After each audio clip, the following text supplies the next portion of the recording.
So, welcome to Herizen Host. This is a really exciting interview today.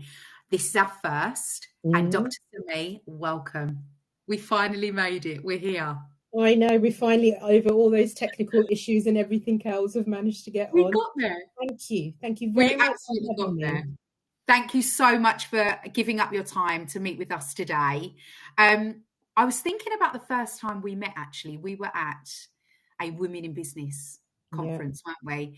A get together, and I just gravitated towards your energy. I think one of the things that was most attractive about you that I wanted to talk to you about was your passion for women's health.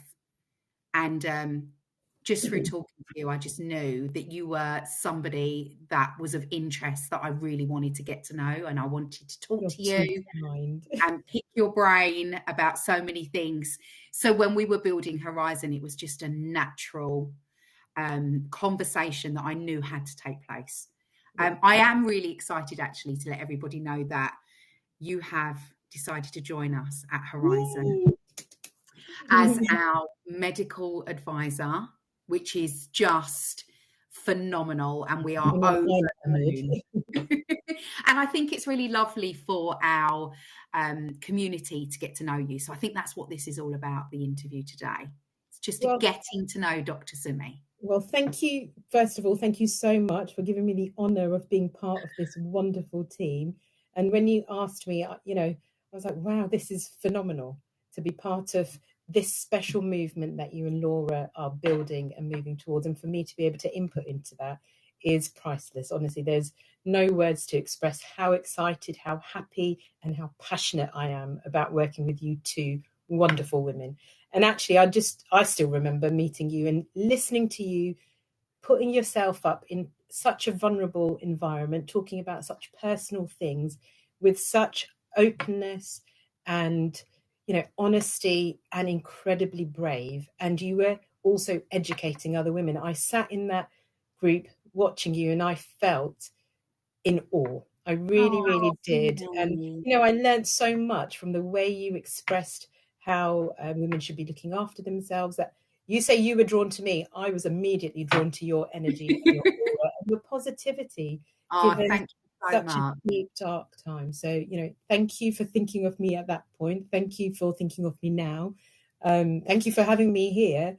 And, it's an honour to be one of the first, but I'm also really petrified. You know how I am with the... You will be fine. We will look after you, I promise. I hate being on camera, so I know it's the first one of many, so thanks for letting me be the first. That's quite right. You are so welcome. But I know, like you said, once we get talking, then it's just we start chatting, and then before you know it, we've gone off topic, and then we need to reel ourselves back in. So you're going to have to do, yes. And I have my questions here ready to find out a little bit more. We would just want to delve a little bit deeper into Dr. Sumi. So I'm going to start, if that's okay. Yes, please. Okay. So Sumi, our first question. Please tell us a little bit more about yourself and also about your career as a doctor. Okay, wow. All right, we're going back in time. Should I go back and then make my way forward? We'll go along the timeline. So let me think. So a little bit about myself. So, I mean, if I go back in time and I think about when I was a child, I remember sitting there with all my teddies, with all my, Barbies, having friends over, and we'd either play teachers or it'd be doctors, actually. And little did I know that back then, as a 8-year-old, my profession had already started carving its way, and I was already curing my Barbies. And the teddies were doing all sorts of stuff. So I'm actually the first medic in my whole family. So I didn't quite know what I was getting myself into. But actually, I look back and I think I made that decision at a really young age. And I love what I do. I don't think I would ever change my profession. I love being able to, give an opportunity for my patients to have a safe space to come and talk about things that are incredibly personal to them. And I appreciate every encounter that I have. So I think that was the starting point to think, actually, this is a profession I want to take. And so I went to King's College London for my university, for my medical degree. And although, medical degree is hard, But actually, it was a great deal of fun. And I think I learned many of the life lessons already at such a young age, the ups and downs. And I managed to leave university with my degree, but also I did a Bachelor of Science degree in neuroscience. And I left uni with those degrees as well as a husband. So I got a whole package. Wow. Husband to be. He wasn't quite my husband at that time. And luckily, what more could a girl ask for? I know. I didn't have to pay for him, whereas university I had to pay for. But it was lovely, that I left with my life ready to start. Yeah. And I've stuck with all of those things to date. And I think I've just been really, really fortunate to have a really diverse career in terms of my medical profession. So I've been a NHS doctor for the last 20 years and a GP working in London for the last 17 years, and I still continue to practice. But my practice has allowed me to be able to see a diverse group of patients from age, gender, ethnicity, and culture. And I think that has what's allowed me to build where my passions in healthcare really lie. And I think the key thing is it's always been about empowerment, about education, about supporting individuals through their health journeys. And there's lows, there's highs. I mean, I can think of so many stories, both that fill you with the deepest sadness, but then also the most joyous. Like one of my first memories of, actually it was at the end of my medical school, was delivering the first baby. And it was such an amazing moment, being, honoured to be in that room to bring this new life in. And I was a wreck. I was crying. I was delivering the baby, and I thought, the couple must be thinking, who is this? Why is she in here? She's crying more than we're crying. But I was so. But what an honour that must have been. Honestly, it really, really was. Yeah. And you know what? I wasn't grossed out to have my own children, so I think that's a good thing. That was a positive. Yeah. So that was one of the real highlights of starting that journey. Yeah. And I think it's just allowed me to really hone where is it that I feel passionate about. And I think over the years I found that I've got natural affinity towards women's health and dermatology. And then over the years I've been lucky enough to set up my own private clinic, which is Dr Sumi London. And the basis of that, and the basis of it is just about providing evidence-based care and being able to empower individuals. So I feel really fortunate to have been able to walk the career that I have. And I think one of the things that I really remember about you, especially when we were talking in the early days of Herizen and what we wanted to achieve and what we wanted this to look like, and I will never forget it, you said, it's not about treating the blood test results, it's about treating the woman. And I remember getting goosebumps all over my body and just thinking, there's no way that we can't move forward without Sumi. That to have that professional, empathetic, knowledgeable medical advisor, to have you on board, I just knew you were right for Herizen and for what we want to create within our community. So I suppose that empathy, as well as maintaining professionalism, which I completely get, is that what sort of made you want to specialise in women's health? Well, yeah, I think absolutely. But I think it was a no-brainer. I'm a woman myself. So, everything we go through, you're going through as well. Exactly. No, but in all seriousness, more than half the population of the UK are female. Yeah. And even to date, there's a huge gender health divide where women aren't getting the care that they should be getting. All historical research has been based around very male modeled structures, so which would obviously end up leading to diagnostic delays, treatment differences as well. And that's actually more pronounced in women of ethnic minorities as well. So in all seriousness, it was also from that aspect. And I knew early on that actually women's health is something that's really, really important to me. And I want to be able to offer the best care that I can. And that requires further training, further knowledge, because you can't provide the knowledge if you don't feel that you have that knowledge to be able to impart with others. And I think, as like you said, the empathy is one thing, but you need to have the knowledge to be able to share. And that's one of the key things. It's so important that women are feeling heard, and that the information that you're sharing is appropriate, it's accurate, and it empowers that individual to feel that they are able to access care as they should rightly deserve, and have the treatment that is appropriate for them as well. So I think for me, it was just a complete no-brainer. And I've always been fascinated about how wonderful a woman's body works. You know, you think about all the different stages, from being a young girl, going through your menstruation, starting all of that, all of these hormones, being able to give, you know, life to a new being, and then sadly or positively, you know, another hormonal change, and then you're going through the menopause transition. And I mean, there's a lot more that we know. I'm really, really happy that there's at least more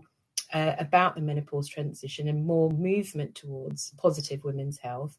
But there's a huge lot that, you know, there's a huge amount that we still need to do, and be able to ensure that women are getting equitable care, as are the male, you know, counterparts. So I think it's really, really important from that aspect that, you know, any stigma is reduced and you feel positive about the changes that are happening. But any problems that or challenges you have, you should be able to seek advice.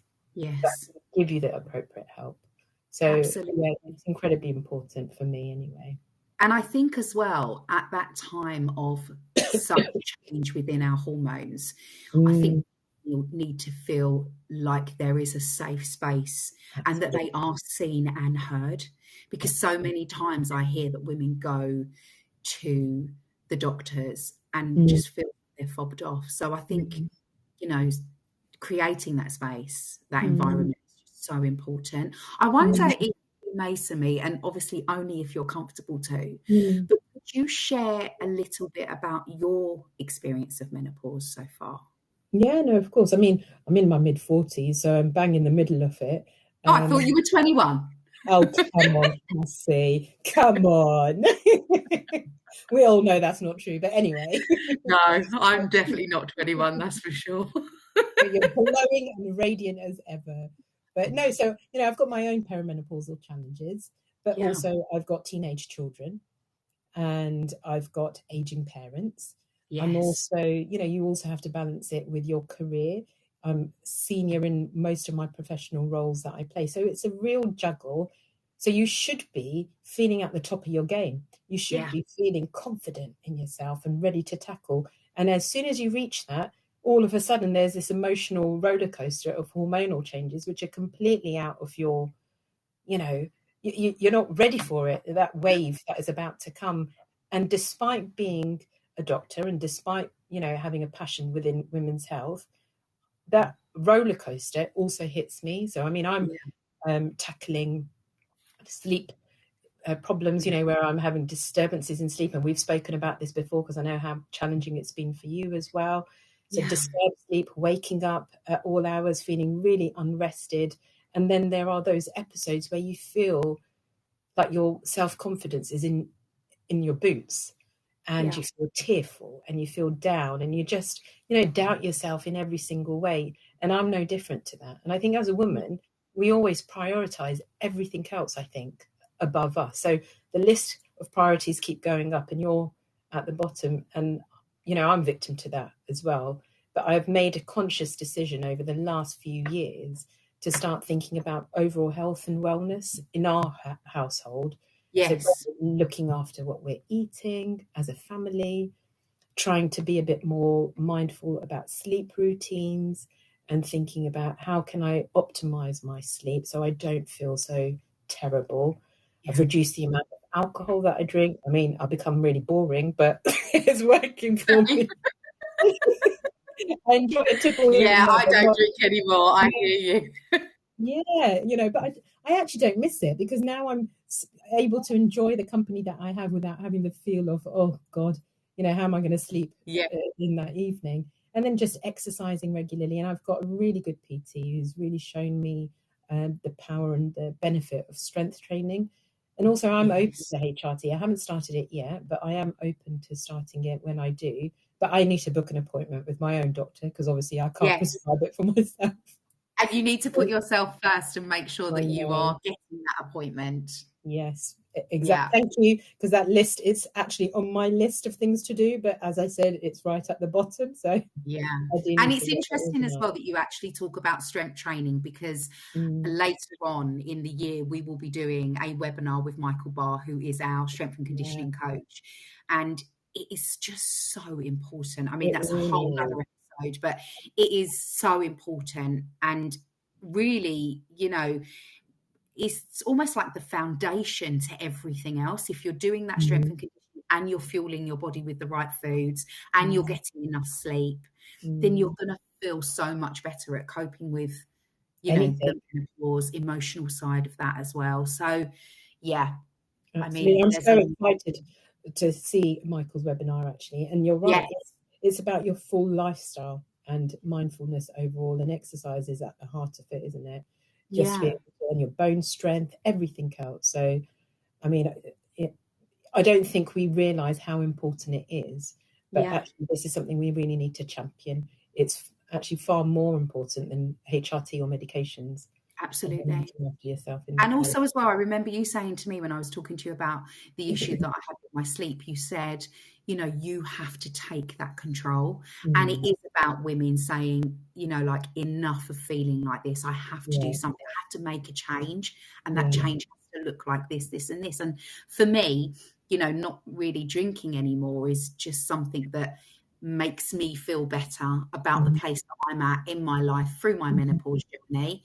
And I've definitely seen a benefit from just stopping that in my life, you know? So, you know, the odd drink here or there, but it will never be as it once was, you know? Yeah, no, exactly. And I hear you. And I think it's once you have realized that, you don't feel any remorse for giving up Yeah, those things, and it just becomes part of your day to day. And it is yeah, you investing in yourself. And I think yeah, that's the key. It's a whole mindset and shift that this is a stage where you're at now. It doesn't mean that life has to change completely. You just have to tweak it to make it work for you. absolutely. And I think, you know, that's where I clicked a few years ago that I need to start doing this before it takes over me and it inhibits my ability to be a mum, a daughter, a wife, a professional. Yeah. So I haven't mastered it, but I'm implementing those things. Yeah, absolutely. So in your case, it's almost like getting ahead Yeah. while you can. Mm-hmm. And then by the time you are in full on menopause, hopefully those lifestyle changes that you have made will be embedded, and the Exactly. outcome will be more positive than it would have been. Exactly. Yeah, that makes so much sense. Because I think, you know, my poor mum, when she was going through it, it was at a time that it was hardly spoken about. And it was just like, you just got to deal with it. This Yeah, is just what you do. You know, my dad didn't really know what my mum was going through. I was at uni at the time and my younger brother was at home. And she really struggled. And I would often, you know, she'd be tearful and I'd try and support as best as I could. But that has given me so much learning and understanding as well. And even now, when I'm talking to her, she says, I just wish I knew what you know yeah, now back then, and how my life would have been more fulfilled in a sense, you know, to be able to enjoy each and every day that she was having at that time, you know, where she felt really, really low. So she actually didn't start HRT at all. And she probably should have. yeah, You know, she didn't absolutely. implement the lifestyle changes. So I think we And suffer too much in silence. yeah, absolutely. And I feel like that really is one of the main purposes for Horizon and what we have created together Mm, is that tool, that vessel, that education that mm, speaks in a language that we all understand, that feels absolutely. accessible, that feels organic and real, and you know, all of that. And I think if you know, we help one person, right, Mm, then we've done what we wanted to do, you know. absolutely. And then that one person can then spread, and that one person will spread it to 5, who will then spread it to Absolutely. 10. And then, you know, soon we'll have a movement which allows Yeah. women to feel ready to tackle this and also dispel any myths. I think that's the other problem. Yes. Over the years, there's a lot of myths around this phase in a woman's life that actually are inaccurate. Yes. So it's also really important to showcase what is correct and what Yeah, is absolutely.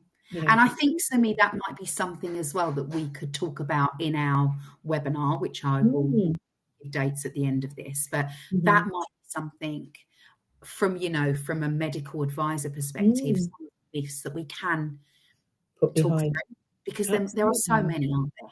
There really are. And I'd be really interested to hear what our community has to say. Absolutely. I think it'd be really interesting to hear what the community thinks about are there areas that they're really unsure of, or what they feel are complete myths, and be able to unpick those and give accurate information. But absolutely, I think just putting those myths aside allows you to then be able to look at things with a much clearer mindset, doesn't it?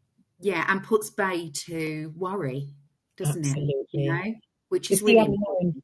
It's the unknown and the anxiety of, oh my God, is this right? Is this conflicting? And I think that's the thing. There is so much more talk about this stage now, but there's a lot of misinformation out there as well, isn't there? And I think it's navigating through what's accurate and correct and what actually you can just park. Yeah, absolutely. I agree with everything that you've said. So thank you so much for sharing that, because that was so interesting. And thanks for sharing your mum with us as well, because that was lovely to hear. I'm sorry that she didn't have the best experience, but actually seeing how far we have come, that we can have these conversations and we can build this community, it just gives me food for thought. I wanted to ask you what your hopes for the future of medicine and alternative therapies are to help women who are experiencing hormonal change. I just wondered if you could talk to us a little bit about that. Yeah, I mean, the biggest hope I have is that we can reduce this gender gap in healthcare, try and reduce that as much as possible. But there's still a lot that needs to be done in the space of treatments available. I think we need a lot more research in other options. We need to not have drug shortages for, HRT and things like that. We need to be thinking about, there needs to be psychological therapies that are available specifically for women going through this stage, because there is a recognized, it's evidence-based that it does work, but actually it's not accessible. So how would you be able to access the right type of psychological therapy, which is going to help with, your mood, your sleep, your overall well-being, and that's regardless of taking any medication. So I'd really love to see more in that space. And I know that there is movement and shift by the government to focus a bit more on women's health and women's health hubs, but we need that movement to continue pushing forward. And I think this type of community could feed into those type of conversations to say, yes, this is what we need, and actually we need to champion it as much as possible to make it accessible. So that's what I would love to see. And I'd love to see lots of specific places which are specifically just for women seeking, where you can go and there's a forum, whether it's in person or otherwise. So let's see how that pans out. But I know that this platform is going to definitely, Herizen's going to be at the center of pushing this forward. Yeah, I completely agree. I think creating this space and allowing, that freedom of speech to express how people are feeling, we may not have the answers to everything, but we certainly go forth and help as much as we possibly can, or direct, or just take the edge off, make people feel like they are being heard. If they want to rant, or they want to cry, or they just want to have a chat, or they want to ask a question, where we can, we will always help, which is wonderful. So I love that. It's the safe space, isn't it, again? Yeah, absolutely. That safe space is so important. And it is that community, we are stronger in numbers, and we can go forth and make change. And that's what I'm really excited about for the future of Herizen. And obviously with you and the rest of our expert team by my side, which is really amazing. I think one of the question that I want to end on, if that's okay, I probably didn't really give you a choice. So this question is a bit... doesn't feel like I should really be asking it now, but why did you decide to join Laura and I with Herizen? You didn't give me a choice, but I love the fact that you didn't give me a choice. Well, you did give me a choice, because you called me and said, I want you to do this. What do you think? And I think I didn't even take a few seconds, did I? I just went, yes, count me in. Everything you stand for. I mean, as I said earlier on when we started this interview, you and Laura are incredibly inspirational women. I mean, I'm taken aback by your energy, your positivity, and how much you're already doing in this space for women, you know, and your journeys. There was no way that I was going to let that pass by, to have an opportunity to stand next to you both and go on this journey. So, and the whole purpose of Herizen is empowerment and bringing a tribe of women together to feel strong and be able to face any type of health problems that go forwards. And actually, empowerment and education is what sits really, really close to my heart when I'm practicing. So we're so aligned. So you didn't have to sell it to me at all, because I was already, you had me at hello, Cassie.